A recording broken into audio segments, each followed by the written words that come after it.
ખબર નથી પણ આદર મારો તારે નામ કરવો છે ઓ આવતી હવારની ખબર નથી સિકોતર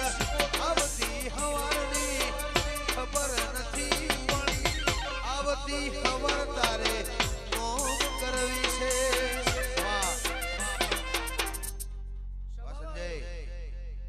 આ વેળામાં તમારા ગોગા સિકોતરને મળીશું ભાઈ અને મારો સદીનો ભગવાન બોલતો હશે ભાઈ તો વેળામાં અમીરની માતા એવું કહું છું મામા